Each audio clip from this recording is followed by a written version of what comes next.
let's adjust where the wing is at so that we get an aft CG and take a look at that. So we can go and edit in here.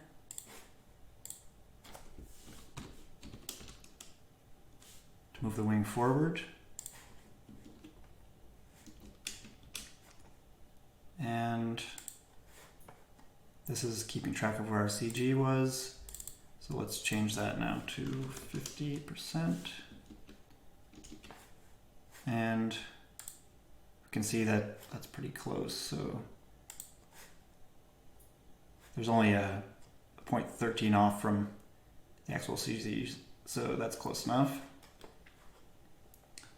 So let's trim that aircraft now. So here we have for 50% CG. So let's start again where we were approximately with a 32% CG case and trim that aircraft.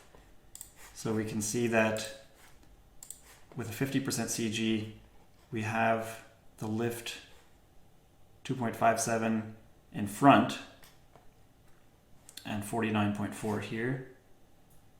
So this would be negative 2.57 and 49.4.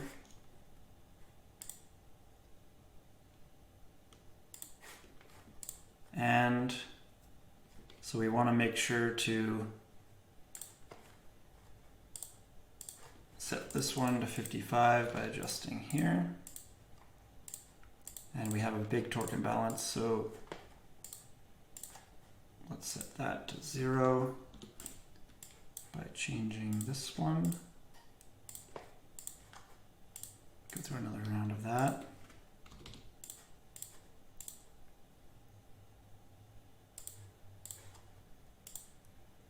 A couple more.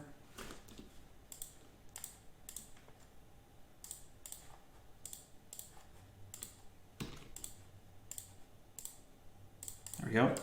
So that's trimmed. And notice that to trim the aircraft now, we do have lift that's positive on the wing and lift that's positive upwards on the H-stab. So that's actually a negative angle of attack on the H-stab because it's upside down.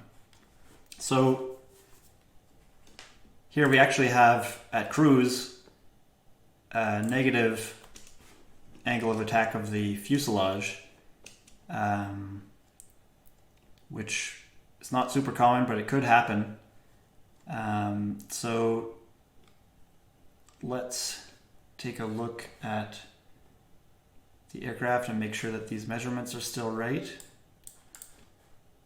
So let's set the angle of attack of the aircraft to negative 1.1.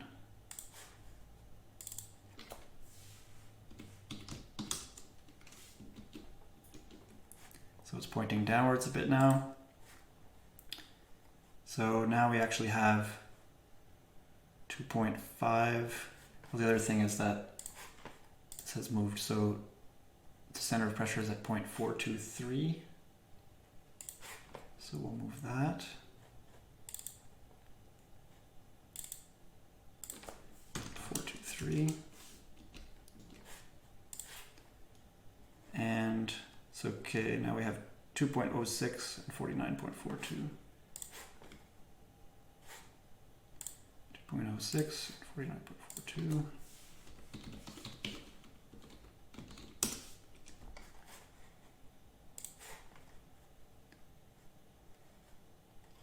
And let's see.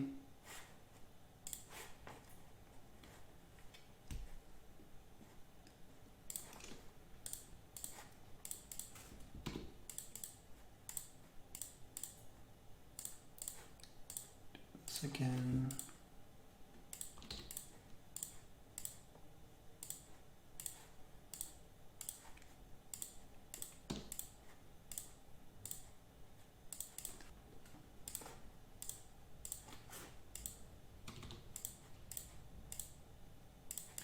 There we go.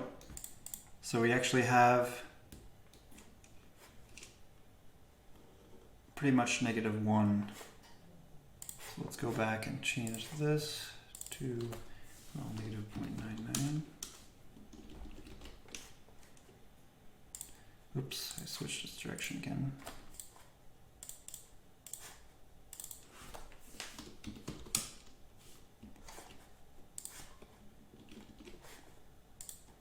And we have here 2.14 and 49.34.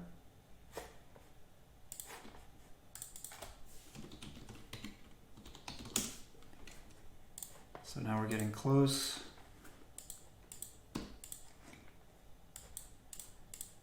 There we go.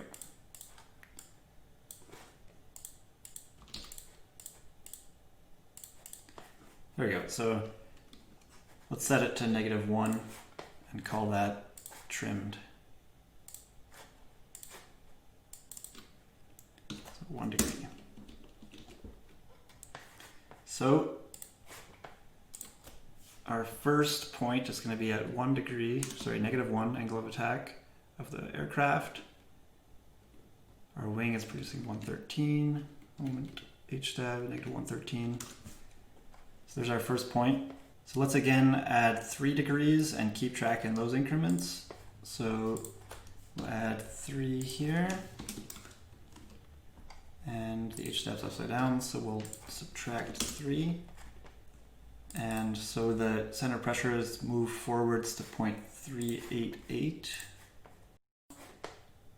Can go back and add 3 to here, so switch it to that side. So here we have this at 2 degrees now, and we're going to change the center of pressure to 0.388. So notice now that as we increase the angle of attack of the aircraft, the wing lift is increasing, and the moment arm from the CG to the wing lift is increasing as well. So the moment from the wing lift is increasing sort of exponentially. So now we have, with this at 0.388, we have 3.11 and 49.33. So now we have an angle of attack of 2. We have 202 and -284. So it starts off sort of like the forward CG case. We have a negative pitch moment response to a positive pitch disturbance, which is good. So that's a stabilizing response. Now let's continue adding 3 degrees at a time. So now we're at 0.364. So we need to change this to 5.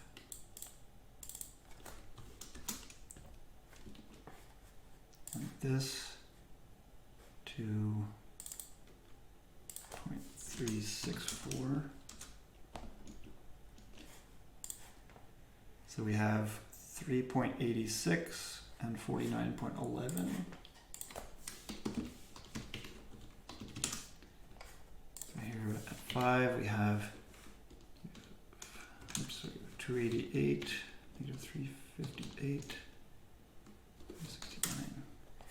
So we can see that we still have a negative pitch moment response to a positive pitch, so it's still a stabilizing influence, but it's decayed. It's actually less of a pitch response for a greater angle of attack change. So already this is looking less predictable to fly. So let's do another one. Put it up to 9.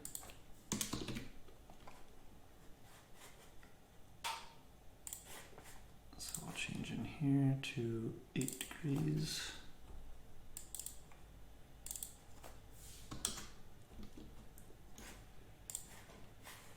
And This angle of attack, we're at 0.345% chord.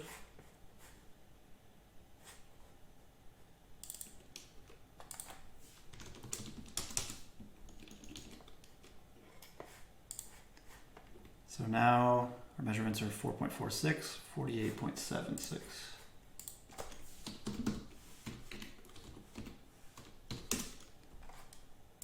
Now we're at 8 degrees. So we have 367 from the wing, 344 from the H-stab. We actually have a positive response overall. So what this would mean is that this curve shows that this is our cruising point. If we have a small disturbance in angle of attack, either from a bump of air or just the pilot inputs a small pitching moment from the stabulator and then puts the stick back to neutral, then we have a stabilizing influence that is starting out linear but decays for bigger and bigger angle of attack disturbances. We have less of a pitch response. And actually, if we have a big enough pitch disturbance, the response of the aircraft is to have a pitching moment that increases that disturbance. So this is actually, if we suddenly increase our angle of attack by 8 degrees, the aircraft wants to continue increasing its angle of attack instead of decreasing its angle of attack. And we can take a look at what it's like if so we can think, okay, we did try at 50% CG and we do have lift from our H-stab, so at least this was more efficient, but maybe it's not stable enough to fly, depending on what type of conditions that we're expecting. So let's say we move our CG forwards a little bit. So we had 32% CG, we checked 50% CG. 32% was very predictable, linear. 50% was stable for the first bit, but not super stable at high disturbances. So let's check in between that, sort of at 47.5 CG. We've already filled this out. So there we do have stable pitch responses throughout the angles of attack, but not as predictable as 32% CG. So those are 3 weight case examples, and you can see what happens to the wing and H-stab lifts and the overall stability. And this was at 50% CG. And this one was at 47.5% CG.